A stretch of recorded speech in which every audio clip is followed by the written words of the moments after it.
aqui nós podemos estabelecer que a entropia final é S, e então nós podemos, a partir disto, escrever S igual a entropia inicial mais a integral da temperatura inicial até a temperatura final, capacidade térmica sobre volume constante, dividido por temperatura, infinitésimo de temperatura, mais NR logaritmo natural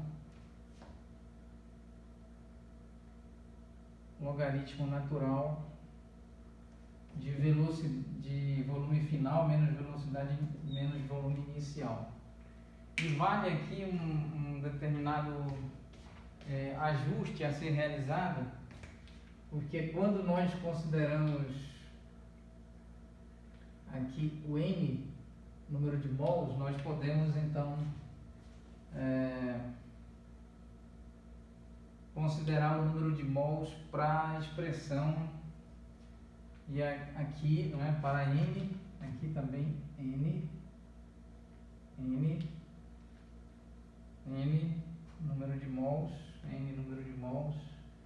então aqui N número de mols, esse N pode ser retirado da integração, nós vamos voltar à expressão para tentar corrigir esse detalhe, e então aqui esse volume final também pode ser denominado como V, então aqui fica V, e então nós temos essa expressão, a entropia depende da temperatura e depende do volume, nesse caso, e aqui está a entropia inicial mais N, integral de temperatura da temperatura inicial até a temperatura final, capacidade térmica sobre volume constante, infinitésimo de temperatura dividido por temperatura, mais N, R, logaritmo natural de volume dividido por volume inicial.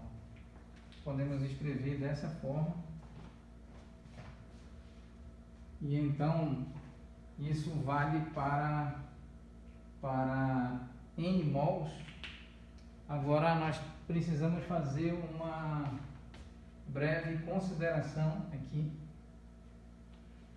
de que quando nós escrevemos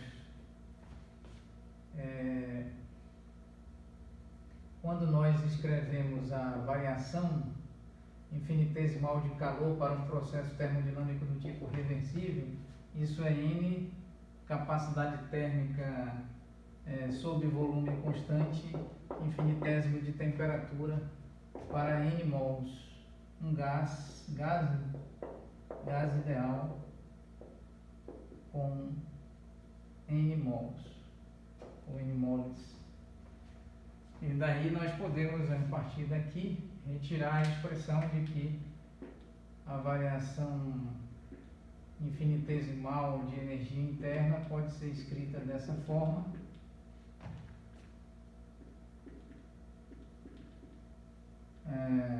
Como então N, capacidade térmica sobre volume constante, infinitésimo de temperatura para N mols. E então a expressão pode ser reorganizada. Eu peço desculpas, pois esse N deveria haver sido apresentado no início. Então aqui a entropia escrita dessa forma, aqui é variação da energia infinitesimal da energia interna, e então nós escrevemos variação infinitesimal do trabalho. Então nós deveríamos haver escrito dessa forma: N, capacidade térmica sobre volume constante, infinitésimo de temperatura dividido por T, mais, aqui sim, né, nós poderíamos escrever P assim, e rapidamente aí sim nós poderíamos aplicar PV igual a NRT, e então escrever ds igual a N, número de mols, capacidade térmica sobre volume constante, mais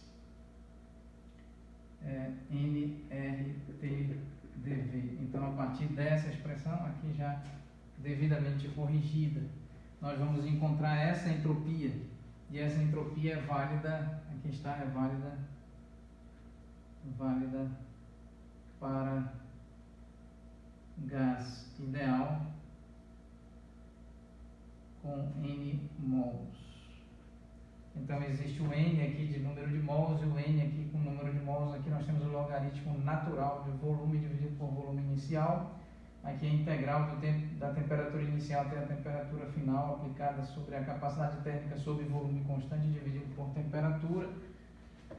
Essa capacidade térmica sobre volume constante dependendo da temperatura de uma forma mais generalizada. Aqui o número de mols, a entropia inicial. Então essa expressão da entropia depende da temperatura e do volume. Retomaremos a discussão sobre essa equação durante a próxima aula. Muito obrigado a todos.